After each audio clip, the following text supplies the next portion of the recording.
Watkanuradu and welcome to KTV, Kahnawake Television, bringing you news from the Mohawk Council of Kahnawake as well as the community at large. A busy show today, lots to catch up on.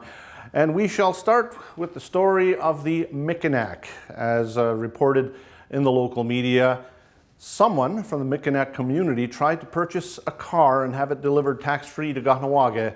We go to this report. Absolutely. We have two different separate incidents where people are coming to Kahnawake and trying to receive tax exemptions for purchasing vehicles.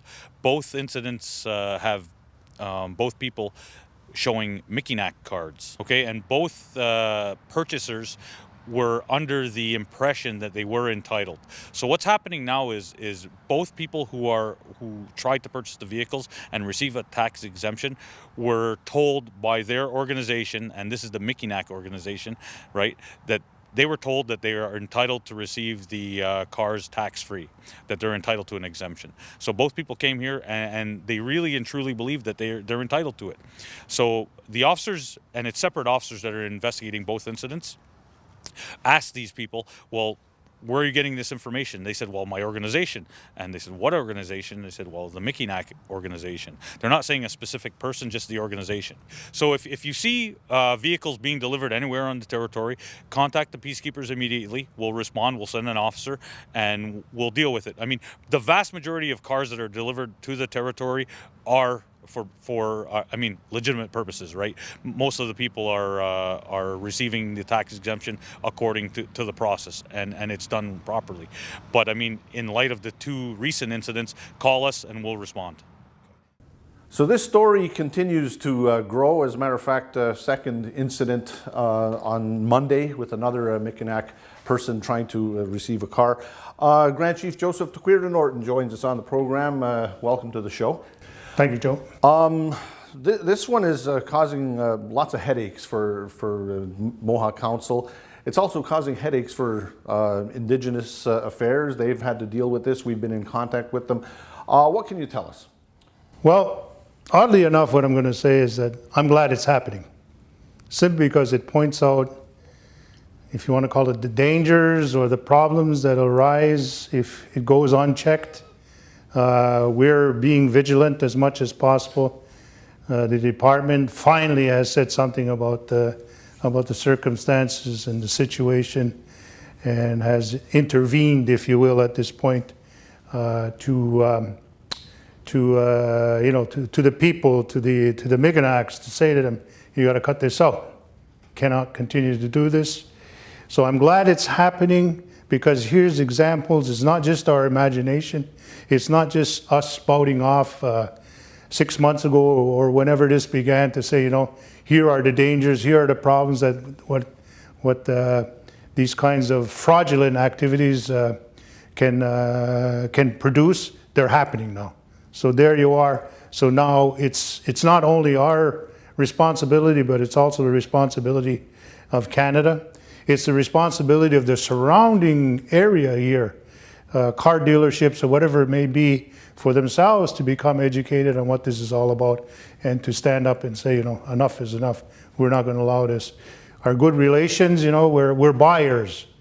We get out there, we do things, we buy stuff, and we have a right to be able to have those goods delivered to our territories, minus the tax, especially vehicles which are heavily taxed, and for somebody else to impose themselves on this, it just really, literally, excuse the expression, but pisses me off, And our people should be so angry over this, and begin to be more vigilant to make sure that this stuff doesn't continue. Well, I guess when you look at the anger issue, a couple of months ago, you were on K103 Talk Show with Guillaume Carl, the leader of the, I guess it's the group that's trying to assert itself as Native people. Now, we saw the reaction of community members who were very upset. They are angry. And one thing that's notable was it was community members in both instances in this last few days. They contacted peacekeepers who went over there. And that's noteworthy. Also today, the minister's office, Minister Bennett, they told us that they are quite willing to send letters to the surrounding, especially the car dealers, because this is what we're mostly talking about, and that's what they said. They're willing to work with us in order to take care of this, and it's an issue that goes on. Is there anything else you'd like to add at this point about the Mikinaks situation? Well, I'm certainly glad to hear that the department is going beyond, simply sending a letter cease and desist to the princess in Beauharnois. There's been a protest going on in Kahnawake. A little camp has been set up in support of the people over at Standing Rock and the pipeline that's being proposed to be run through there. Lots of developments there. Even the president has said they're considering now changing the route. In the meantime, there was a meeting over at the bottom of the 132, the Mercier Bridge. The green space. The green space. So you were there. What can you tell us? Well, that was on, I believe it was Monday evening. I had a visit from a young lady who came to the council office and asked for some discussion time, and we talked. She was quite emotional, but very serious about the role that the people involved that are at the green space and what they were planning to do. One of the things that we're not planning to do was any violence or anything of that nature, and that they wanted to keep things concentrating fully on the issue of peaceful demonstration to show support for the people in North Dakota and Standing Rock. And I agreed with her. I said, yes, it is something that we can support. We have supported, and we will continue to support as long as it stays non-violent. I think that's important because even in Standing Rock, the elders over there are adamant that it remain a peaceful situation, and it so far has. Maybe not so much on the other side on occasion, we've heard, but we also had a couple of chiefs who were down there, Martin LeBourne and Bobby Patton were out there. So this continues to resolve itself. Did they have any other, what else did you talk about when you were actually at the meeting? Well, over there? I was explaining the beginning of how I wound up going to the meeting. And she did say, we're inviting all of the council members, yourself, to come to the meeting that evening and to, if possible, say a few words to the people who were gathered there. So I did go on Monday evening, about 6 o'clock. There was 50 some odd people there. Everybody very supportive, and it wasn't any one of the longhouses that was leading this, this movement.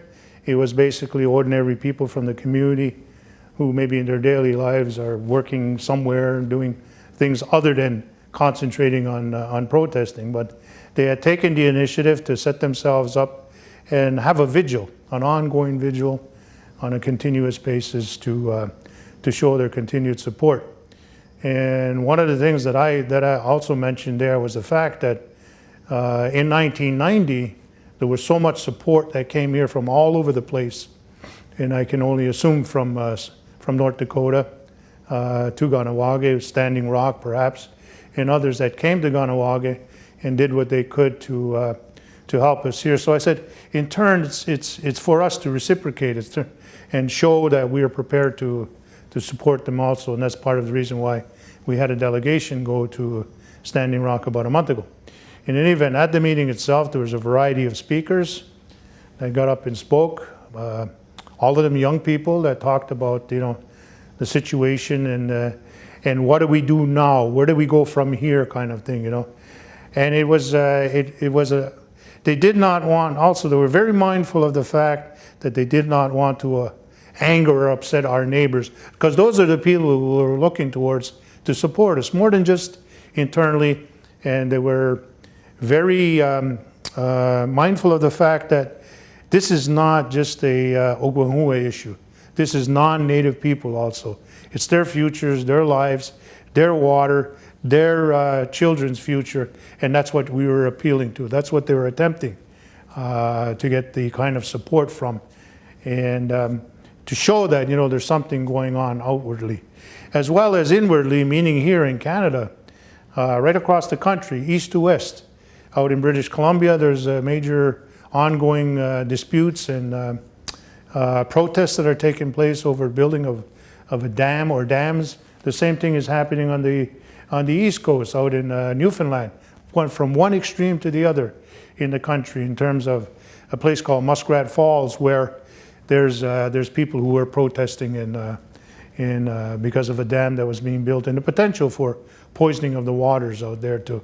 Then in between, there's a variety of problems that are happening, such as Energy East here in this part of in our neck of the woods, in which we're also protesting. So we're spread quite thin in terms of providing as much support as we can across the country, but we do what we can. So they also spoke about that too, and that they were very mindful that, you know, you have to look at not only in Standing Rock, but here, and send a clear message to whomever about the necessity of standing up and getting non-Native brothers and sisters to become involved in one way or another, all in a peaceful way of demonstrating to Canada and the United States that, you know, we're not going to stand for this anymore.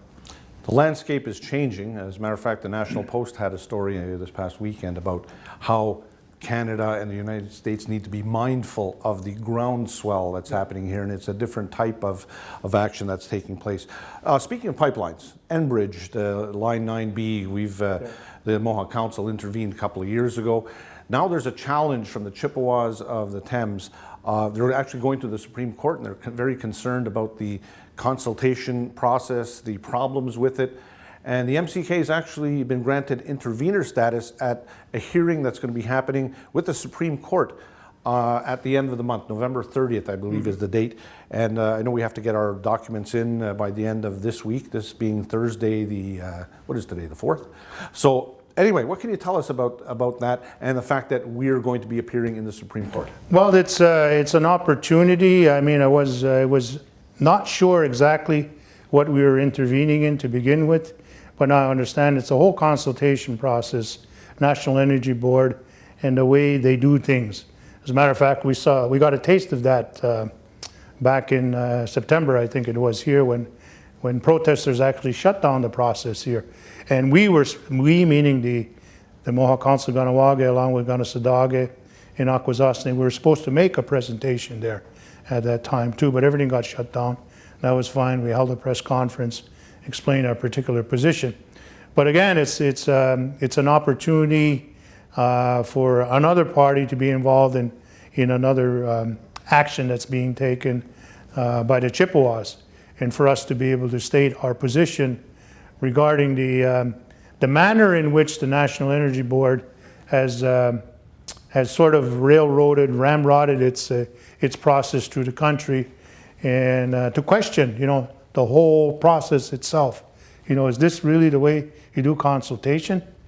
And you know, this is and to deem it unacceptable, and to present the kind of information that's necessary to make it very clear about what our objections are in consort with the Chippewas, to support them in their efforts too, because it's all part of the movement to protect our land, protect our water, to make sure that, you know, we leave a good future for our children. Speaking of the Chippewas, they've actually contacted us and are asking to meet with our delegation, our legal team, our technicians, and you probably will be there because they're going to be meeting with the chiefs of Ontario, and they want to make sure all the ducks are in order. Well, next week in Toronto, I think it's the 9th, the 9th and the 10th, I believe, there is an Ontario Chiefs committee, an Ontario Chiefs conference that's taken place on that particular subject about objections to pipelines and the whole process of consultation, the flaws in it, and all of that. And it is an opportunity to speak to our fellow brothers and sisters in Ontario, to be able to participate. I am going to be in Toronto on the 10th for another matter, but I'm thinking of taking the opportunity to participate with the Chiefs of Ontario in their process.